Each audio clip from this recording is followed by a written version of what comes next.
Hi, and welcome to another episode of Rob's Triathlon Tips for Beginners. I know in the intro for my channel it says that I was going to focus on making a lot of short videos. I promise this is the last long video for a while. It's a compilation of, again, a bunch of little videos of me doing an Ironman on my own, just to know that I could do it and see what happens and learn from it before I actually do an Ironman race with other people. So hopefully you find it entertaining and educational. I woke up at 4:30 a.m. today. This is a day that I am doing an Ironman just on my own, just to know that I can do one and that my training has paid off. This is what my breakfast looks like this morning.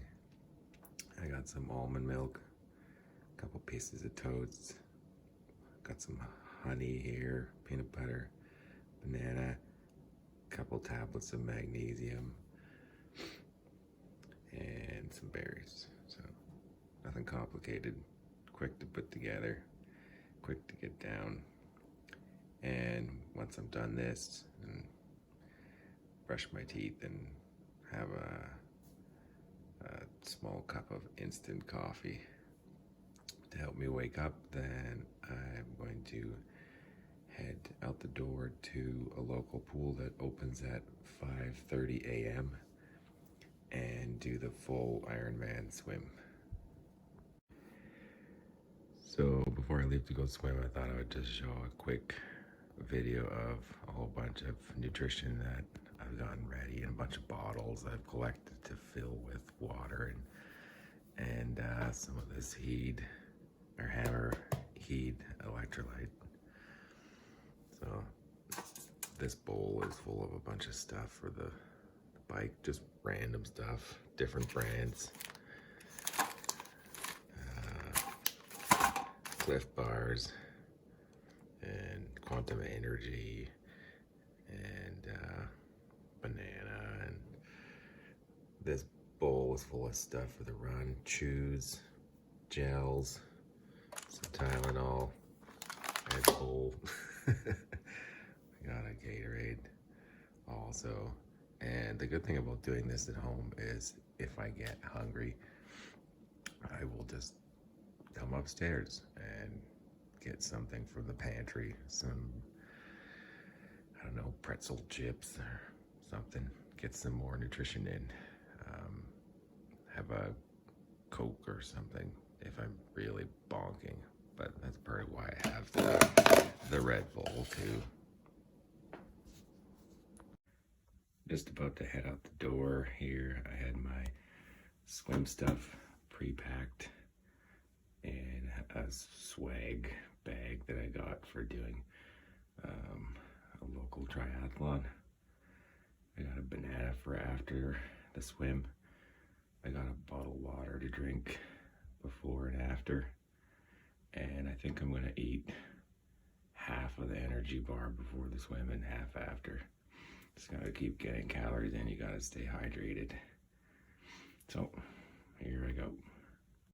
Quick video of what it's like outside here before I hit the pool. Just a very calm, cold. I think it's +2 Celsius. Whew. So that's why I'm not doing this outside today. It's still almost nicer weather than Ironman California, which was canceled.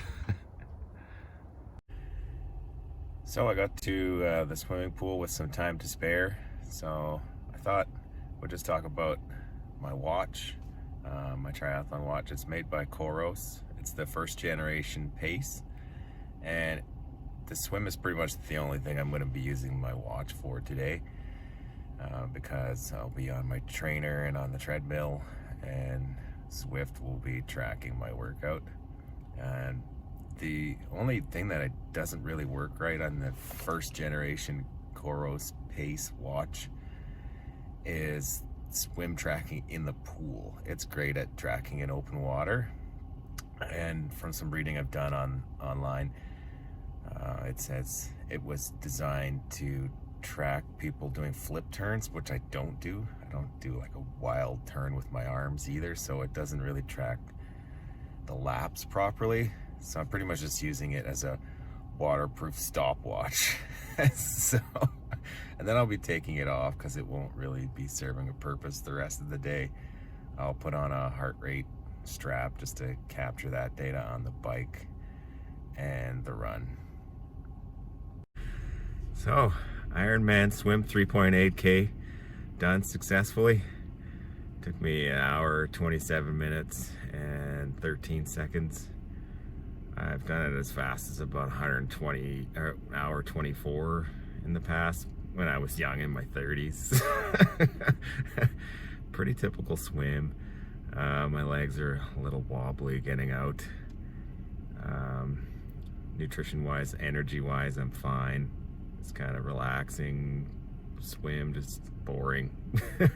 I actually have grown to prefer open water swimming to pool swimming this year because I did that for like 3 months this summer, once a week. So now I'm going to drink some water, eat a banana, half an energy bar, get a small coffee, and go home and get changed and get on my bike. One thing that did happen was my toes started to cramp about 3K into the swim, so I'd take like a minute or so break to try and stop that and crack my toe knuckles and stuff. So on my way home now. Okay, I'm ready to get dressed and get on my bike. Got a whole bunch of nutrition ready, mixed up some drinks. I'm breaking rules because it's a DIY triathlon. So I got a large McDonald's coffee. Whatever. Oh no, it's gonna dehydrate me. For clothing, a little simpler when you're just riding your bike in your basement. I got a towel for sweat. I got a headband. That'll help manage it too. My Castelli cycling jersey. Garno socks. Diodora cycling shorts. It's, I guess, another advantage of riding indoors is no helmet. I don't need to wear arm sleeves. I don't need to wear gloves or calf compression. Maybe I'll wear that on the run, but a little simpler equipment wise for riding on my bike and on the trainer. All right, so I'm ready to get rolling on my DIY Ironman Part 2, the bike. I got my, like I've shown in a previous video, I got my sort of ghetto makeshift pain cave set up where I have this like table with some Rubbermaid bins to get to a decent height to have TV remotes where I can put my iPad or my work computer and I can switch between them. My iPad and my work computer kind of sit nicely in the tri-bars. I can do work from my phone during the day or on my computer if I have to, and I work is flexible enough that I can make up the time over the weekend or the evening. I got a little stand next to my bike with all my nutrition. I got a towel here hanging off my treadmill. Got my Saris H3 trainer, my bike on that. And over here I'm gonna have Zwift. I'm just gonna ride randomly in Watopia today. The other courses are France and Paris, and I think I might run around Paris. But in terms of biking for a long time, it's more fun to just wander around Watopia and see what happens, see how much climbing I end up doing in the end. Not really having a strict plan or anything. I got my little Honeywell fan aimed at my bike to help keep me cool. I've got my heart rate monitor on. I'm not really trying to hit any targets for watts or speed or anything. Just keeping in mind I got to do a marathon after this, so I'm just going to take it easy on the bike, and we'll see what my average speed is and power and all that at the end. So quick video here. I'm pausing. I'm 66.2 kilometers into my bike. You can see how much time that is. I chose something called Out and Back, which is about 42K, something like that. I don't remember the exact number. And includes about 300 and something meters of climbing each loop. And it's a nice mix of scenery and Zwift Watopia. And I'm not really paying that much attention to it anyway. I'm doing work and I'm watching YouTube videos and stuff. And now it's a good time to take a break to go to the bathroom. I've also drained this bottle completely of electrolyte. I've had half a bottle of Emergency, which has a whole bunch of electrolytes in it too. And I've had half a bottle of water, and I've had maybe 3/4 of my coffee. So go to the bathroom, get some more nutrition, come back. Also an advantage of doing an Ironman indoors on your own, as you don't have to worry about holding it to a porta potty somewhere. You just get up and Zwift pauses, which is perfect. So I'm done, 101K.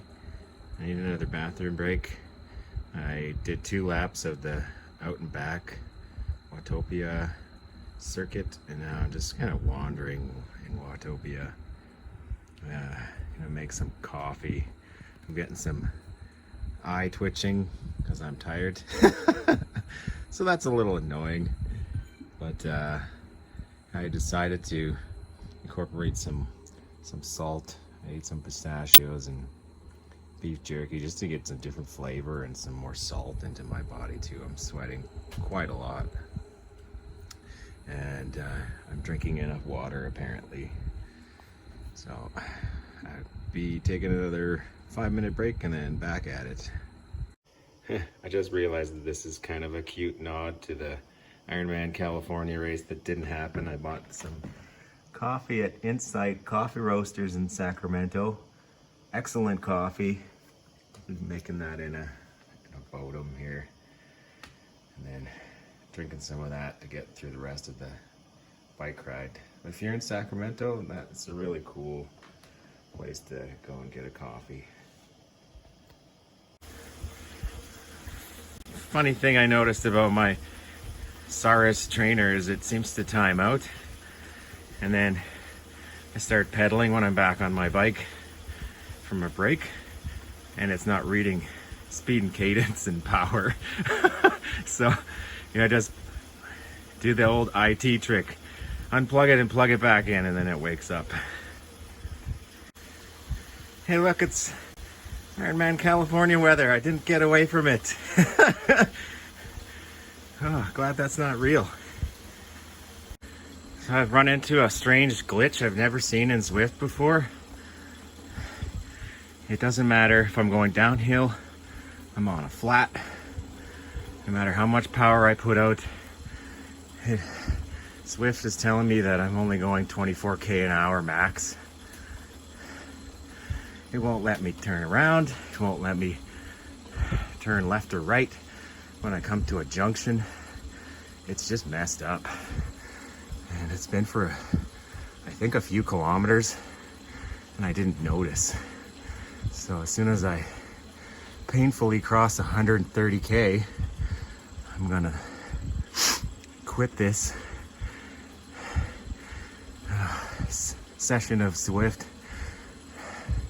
and completely reboot Zwift and do another 50K to do the complete Ironman bike.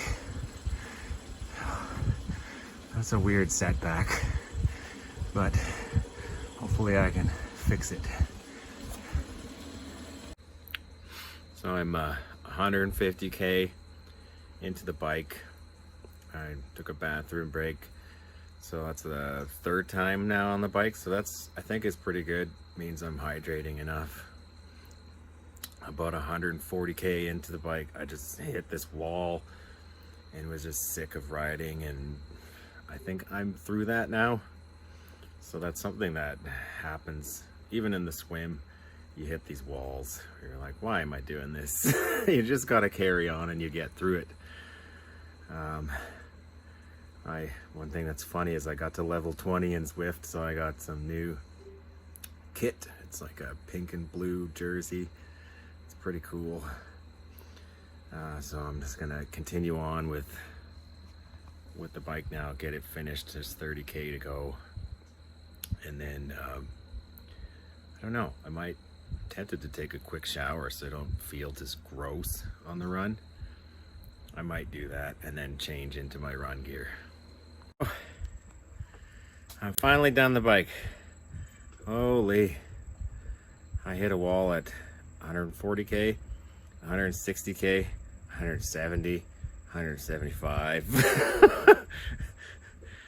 It's not good. And just super boring and hard to keep pushing. Thankfully it's done, so whew. Now I can get ready for the run. All right, got my Lionel Sanders No Limits headband on. I got my Under Armour compression shirt. I got my running tights. I got some compression calf sleeves and my fancy running socks guaranteed to not blister. So now I gotta make sure I got my running nutrition set. All right, so I'm ready to start the run. I got some Gatorade just to have a different flavor from my Hammer Nutrition strawberry flavor. Some water here. I'm gonna plug my phone in and use the speaker system to play some fun music. And if my battery dies, then I can always just play music from the iPad or watch a movie or something on the iPad and on the TV. I've got Swift running. I'm going into the France level. I'm saying surprise me. So it's just something random, not a specific course. My plan for nutrition is to basically every kilometer have something. A couple chews. Every once in a while have some of these salt stick electrolyte tablets. I already had a couple just to try and get ahead of cramping. I got some little fruit bars and typical gels, lots of caffeine. I probably won't fall asleep. A really ripe banana, some more electrolyte. I got some Tylenol here in case it's really hurting. And what I'm gonna start to do is just loosen up by walking like a kilometer, just to get my body in the, not in the mindset, but just to sort of get it moving the way it needs to move. When it just got off the bike and it was working in a very unique kind of way with your hips especially, and then running is different, so I'm gonna walk to sort of wake up other muscles I need to recruit. And I still got my little Honeywell fan blowing on me. I actually have to turn the speed up a little bit so that it reaches all the way to the treadmill. So I'm gonna get started. So I think that walking the first kilometer was a really good idea. I'm gonna start running now. It did seem to loosen things up and make me feel like I can actually run. So I'll have to remember that when I do an outdoor Ironman. I think starting to run right away, like what's the point? You've got 42 kilometers to run. So let's see how this goes. What I'm gonna do is basically mimic what I do in training, which is to keep my mind busy and make the running less busy or less boring. Do some intervals. So I'll just mix up the speeds and have some slower periods where I can recover, and there's periods where I'm also gonna push myself and just see how that goes. Right now the treadmill's at 2%, which seems to be better for my body, which sounds crazy, but my mechanics, I don't know, it just is. So here we go. Oh, status update. I'm done a quarter of the marathon, and it's a real wake-up call. You know, I thought I can run. I didn't know. There is no wall. You're pretty much just running, carrying a wall on your back. After the bike and the swim, that's what it feels like. So the intervals are kind of keeping me going. I am like breaking it up by 5 kilometers, so I'll walk 500 meters and then I'll run through different intervals for 4.5 kilometers, and then I repeat that. It's just making it a little bit more bearable and making me push myself a little bit. One thing I've noticed is I really hate sour, sweet things right now. It just makes me want to puke, so I have to stay away from the nutrition I have that's sour. And I'm eating like more salty things now too, like Lay's potato chips. And just to get something salty and drink some water to break up all the sweetness. I'm kind of sick of it from hours of sugar. Progress update. 14K in, going very, very slow, as you can see, hour 42. Woo. I have discovered that I'm okay with gels. The sour stuff, any kind of energy chew covered in some white powder, I have to avoid because it's disgusting. I also had an issue with this shoe, with the back of this shoe. My calf sleeve slid down and the back of the shoe started rubbing on the bottom of the calf sleeve, so I rolled that up and I pulled it up. So kind of nipped that chafing and blistering in the bud. And I'm gonna take a bathroom break and take a Tylenol preemptively. I can feel a little pain coming on. I just want to get ahead of that. There's something hilarious that I noticed is if I don't take my right shoe off, which has my run pod on it, when I walk upstairs to go to the bathroom, my character is moving when I come back. So the clock is running. So maybe next time I'll take my shoe off. Status update. I am done a half marathon, super slow. So when I do a half, just a half, I can do it in 1:55. When I do a half at the end of a 70.3 Ironman, I can do it at about 2:10. And so this is the drop off in performance for me anyway. 26 minutes for a full Ironman to do the first half. I'm predicting it's going to take me about 3 hours to do the second half, which is just brutal. Could be even worse than that. I'll walk if I have to. So I'm 28K in, so 2/3 of the way. And definitely slowing down, walking more, but still feel like it's safe to keep going. I'll be watching myself carefully. Feel like it's too dangerous to be on a treadmill, then I'll have to pull the plug on it. But I'm gonna carry on. Got 14K to go, so maybe like a painful 2 hours at the rate I'm going. Oh, it's been a while since an update. 5 hours, almost 38K. Oh, a little over 4K to go. At this point, my mind says go, my body says no thanks. So it's gonna be like 50-50 running and walking at best. So probably like, I don't know, 40 minutes. Whew. There we are. Basically an hour slower than my personal best for a marathon. Mind you, I've only ever done one marathon last year, I think, or it was the year before.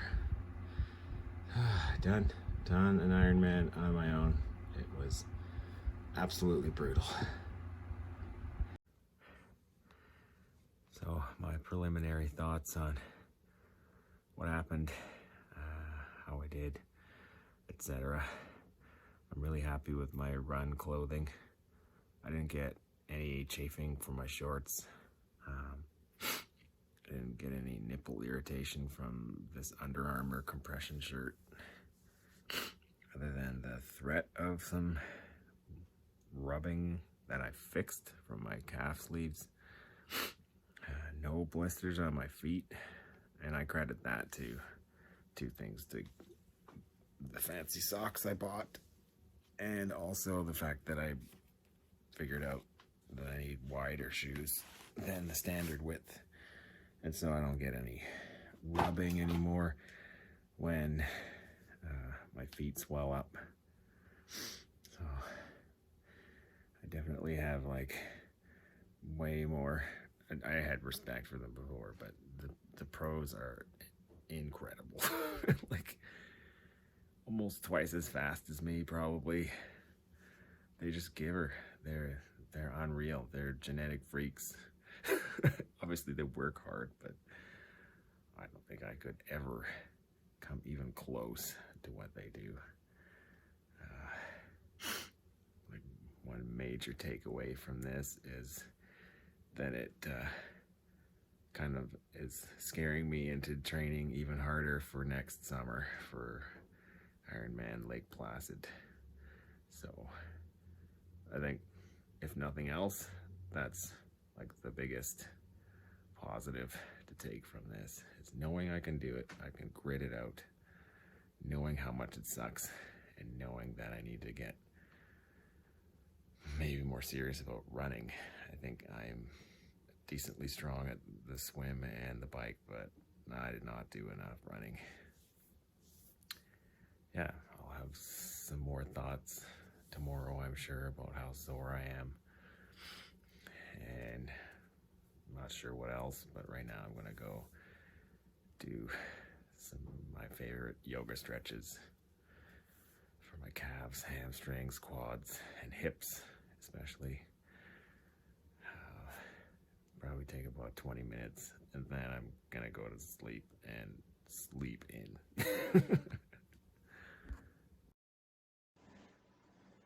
Hi, this is a post DIY Ironman summary recap, whatever you want to call it. Immediately after my race, the thing that I noticed the most was my right calf muscle was super tight. I worked on that with stretching and foam roller exercises that I've learned, and I'll make a video on one foam roller exercise specifically at a later date, because that one is incredibly effective. I put some Voltaren on my leg before going to bed. I had a lot of trouble falling asleep. I'm guessing it's because there was a lot of like cortisol, the stress hormone, in my body, and that interferes with your sleep.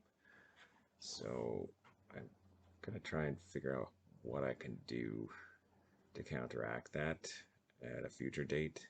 If I've done an Ironman at like 10 p.m. or something, then I want to be able to fall asleep properly. So I got to do some research into that.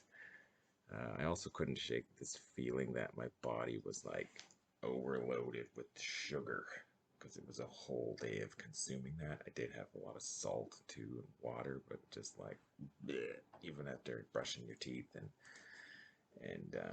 rinsing with mouthwash, still just felt full of sugar, just gross. So that probably also interfered with my sleeping. The next morning, I felt decent in terms of my muscles. So I would say that my strength training has definitely paid off. I didn't really feel muscularly beat up. Also, the magnesium supplement that I'm taking, like I said in other videos, has made a huge difference for recovery to prevent cramping too. It's called magnesium biglycinate. My knees were the thing that hurt the most. So just those specific joints, no other joints. So I mean, that's pretty impressive, I think. Um, I also didn't want to eat anything sweet for a long time the next day. This is 2 days later I'm recording this. Um, I guess my main takeaways or learnings from doing an Ironman on my own. First of all, it was super boring to do it on your own. My wife was working, my kids were in school for most of the day. There's no spectators, there's no other athletes. Just really draining and boring. So I wouldn't do it again. But it was definitely worth doing once to learn. It took me 18 and a half hours overall. I did some calculations and I wasted like 3.5 hours during the day, like taking my sweet time transitioning and not being organized and having issues with my treadmill and issues with Swift on my bike and just not being in a hurry to start running and etc. So really I finished it in about 15 hours even. So now I know where I sit with my fitness, what I'm capable of. So, it's going to make me train smarter for the first true Ironman I do in July, Lake Placid. Yoga and strength training has definitely paid off for my hips. They would have been really sore in the past from doing a long run, and I didn't get any of that. I still don't feel any pain in my hips, either in the side or my hip flexors, nothing. So I'm super happy with that. I do need to start doing much more serious bike training. I feel like bike workouts. I've never done that. I've just ridden my bike, and if I'm going up a hill in Zwift or on Roovy, then so be it. Never done structured bike workouts, so I'm gonna start doing that. And I definitely need to start taking my run training more seriously, 2 or 3 times a week with different goals. Like once a week doing a shorter kind of trail run to challenge myself, to strengthen my legs, to get used to different inclines, and some speed work, and then a longer run. So that's going to be the main shift in my training, is being more scientific about my run training, so that I'm able to walk less. So hopefully you've enjoyed this compilation of videos and me rambling about my experience trying to do an Ironman on my own. And if you did, please give the video a like, and consider subscribing to my channel if you haven't already, and share this video with people who may also benefit from it. Thank you.